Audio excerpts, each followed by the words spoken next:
Assalamualaikum warahmatullahi wabarakatuh. Selamat datang di channel ini. Jangan lupa like, komen, dan subscribe channel ini. Semoga channel ini bermanfaat. Enjoy! Holding on to what I know, to everything I've learned. What is real and fabricated? What is wrong? What is my problem? What can I get out of this world that I created?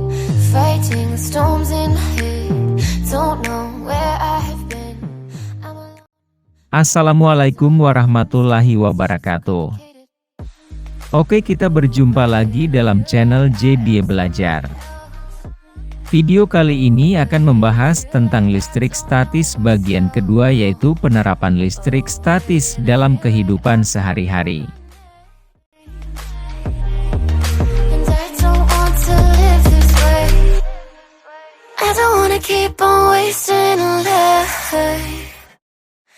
I'm drowning in my head, I'm losing the mind. And if you could know. Pelajaran pertama yang akan kita pelajari adalah kelistrikan pada sel saraf. Sel saraf dapat menunjukkan adanya gejala kelistrikan, khususnya pada saraf yang disebabkan adanya impuls, sinyal pada saraf.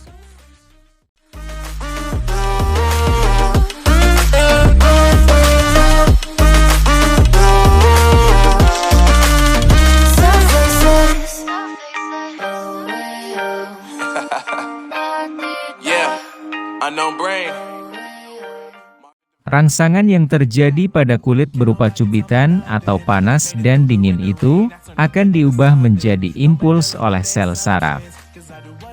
Biolistrik adalah kajian yang mempelajari tentang aliran impuls pada tubuh manusia. Kelistrikan pada anggota tubuh berbeda dengan kelistrikan yang terjadi di rumah tangga. Kelistrikan pada tubuh hanya berhubungan dengan komposisi ion dalam tubuh. Dari gambar muatan listrik pada sel saraf dapat dijelaskan bahwa sel saraf menghantarkan impuls yang disebabkan terjadinya pertukaran ion yang dipengaruhi oleh rangsangan dari luar yang mampu memompa ion sehingga terjadinya pertukaran ion. Peristiwa membran sel bermuatan listrik positif pada saat saraf tidak menghantarkan impuls muatan positif Na pangkat positif melingkupi bagian luar membran sel dan membran sel bagian dalam akan bermuatan negatif, Cl pangkat negatif.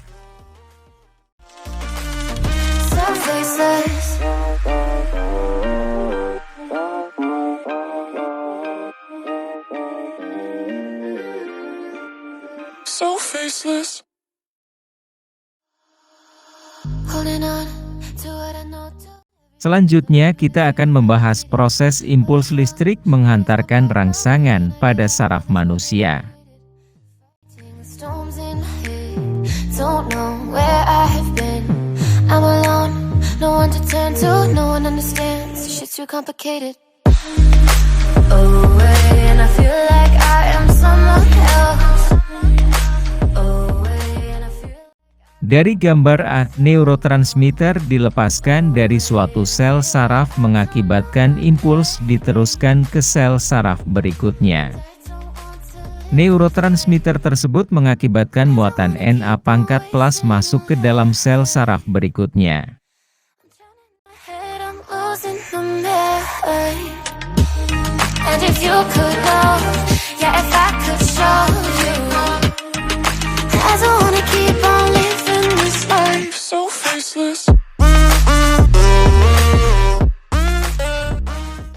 Dari gambar B, saat muatan positif Na pangkat plus masuk ke dalam sel saraf melalui membran sel, maka terjadilah aliran impuls.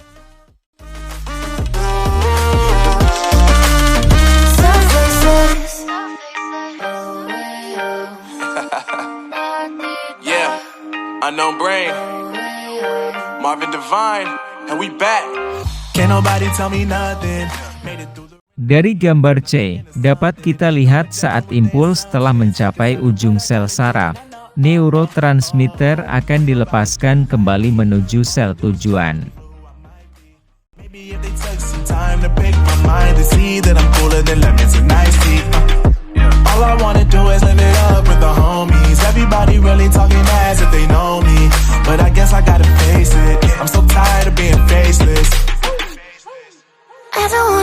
on wasting life. Yeah. I'm drowning in my head, I'm losing the mind. And if you could know, yeah, if I could show you, I don't wanna keep on living this life so faceless. Di dalam tubuh manusia memiliki sel saraf yang mampu mengontrol aktivitas tubuh dari otot dan bagian-bagian lainnya. Sistem saraf terdiri atas sel-sel saraf yang berfungsi untuk menerima, mengolah, dan mengirim rangsangan yang diterima panca indera. Sistem saraf terdiri 3 bagian yaitu, A. Badan sel saraf, B. Dendrit, dan C. Akson atau neurit. Sel saraf diselubungi oleh mielin. Neuron juga bisa dibedakan dari yang berselubung mielin dan yang tidak berselubung mielin. Bagian sel saraf dan fungsinya dapat kita lihat pada tabel di atas yang terdiri dari dendrit, yang berfungsi menerima impuls dan meneruskannya. Badan sel yang berfungsi meneruskan impuls dari dendrit ke akson. Akson meneruskan impuls ke sel saraf atau ke sel otot atau ke sel kelenjar. Akson meneruskan impuls ke sel saraf, atau ke sel otot, atau ke sel kelenjar, mielin yang mempercepat impuls saraf. Nodus Ranvier tempat terjadinya tarik-menarik muatan listrik pada membran sel saraf. And if you could know, yeah, if I could show you, I don't wanna keep on living this life so faceless.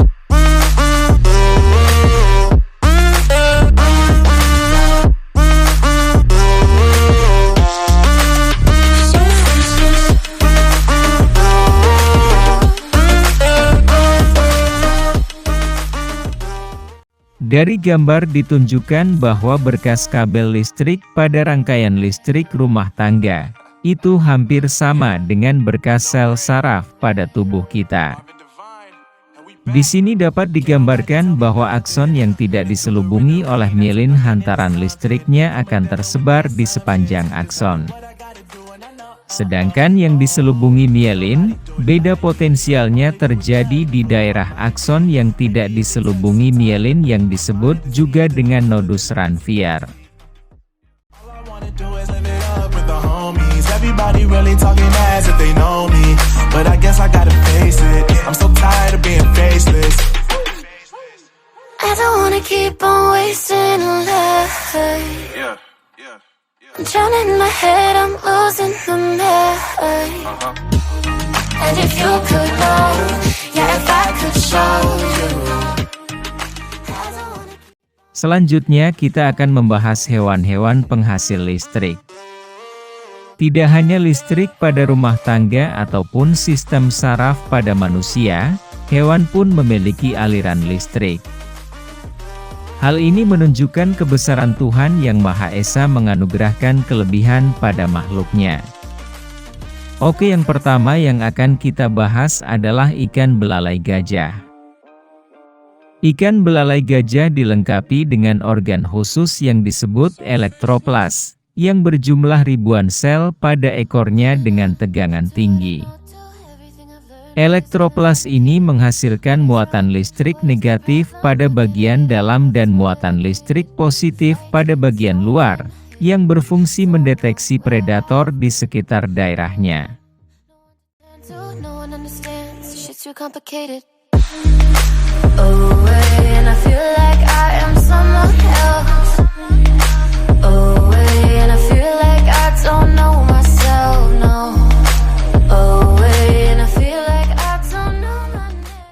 Hewan kedua yang akan kita bahas adalah ikan pari listrik. Ikan pari listrik menghasilkan tegangan listrik pada kedua sisi kepala ikan pari. Listrik yang dihasilkan sebesar 220 volt hampir sama dengan tegangan listrik yang ada di rumah.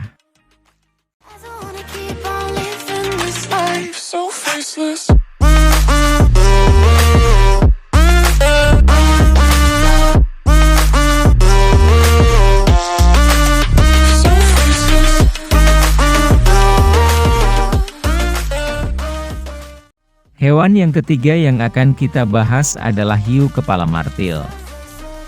Hiu kepala martil mampu memiliki ratusan ribu elektroseptor, atau sel penerima rangsangan listrik.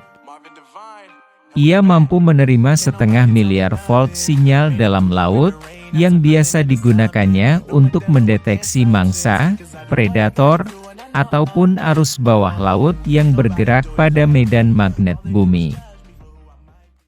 Maybe if they took some time to pick my mind to see that I'm cooler than lemons and iced tea. All I wanna do is live it up with the homies. Everybody really talking as if they know me, but I guess I gotta face it. I'm so tired of being faceless. Hewan yang keempat yang akan kita bahas adalah echidna. Echidna mempunyai moncong panjang yang berfungsi mengirimkan sinyal listrik untuk menemukan serangga. Elektroreseptor pada echidna terus-menerus dibasahi sehingga menghasilkan hantaran listrik.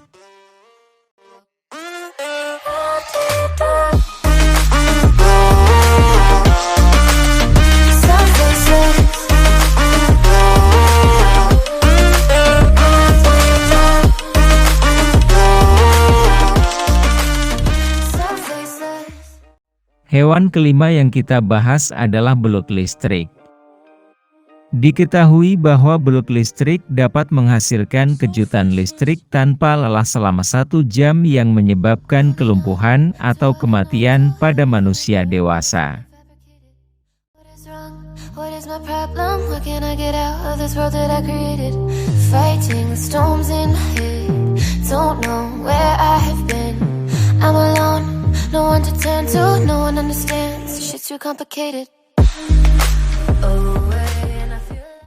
Hewan keenam yang akan kita bahas adalah lele listrik. Lele listrik air tawar Afrika ini memiliki kemampuan menghasilkan listrik hingga 350 volt. Energi ini diibaratkan mampu menyalakan komputer selama 45 menit.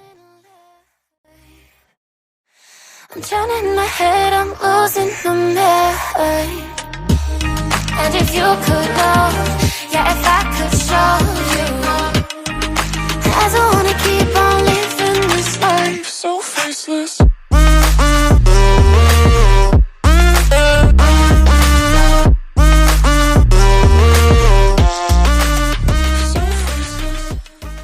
Selanjutnya kita akan membahas materi penggunaan listrik dalam teknologi. Yang pertama adalah pengendapan elektrostatis pada cerobong asap. Dalam hal ini, pengendapan elektrostatis berfungsi untuk membersihkan gas buang yang keluar melalui cerobong asap, agar tidak mengandung partikel-partikel kotor yang dapat mencemari udara. Hal ini bisa kita lihat pada gambar di atas. Maybe if they took some time to pick my mind to see that I'm cooler than lemons and iced tea. All I wanna do is live it up with the homies. Everybody really talking as if they know me, but I guess I gotta face it. I'm so tired of being faceless. Yang kedua adalah pengecatan mobil. Butiran cat mobil akan bermuatan listrik ketika bergesekan dengan mulut pipa semprot dan udara. Butiran tersebut akan tertarik ke badan mobil apabila badan mobil diberi muatan yang berlawanan dengan muatan cat.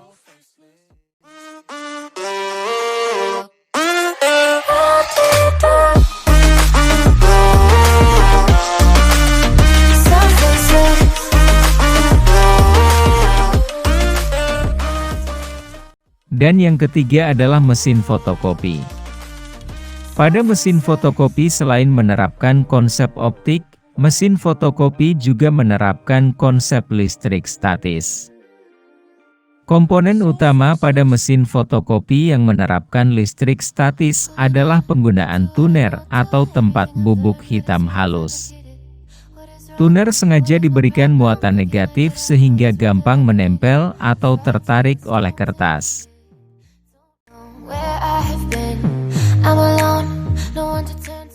Oke, sekian materi listrik statis bagian kedua ini. Semoga video ini bermanfaat. Jika bermanfaat jangan lupa tinggalkan jejak digital berupa like, komen, dan bagikan video ini. Oke, salam dari JB Belajar.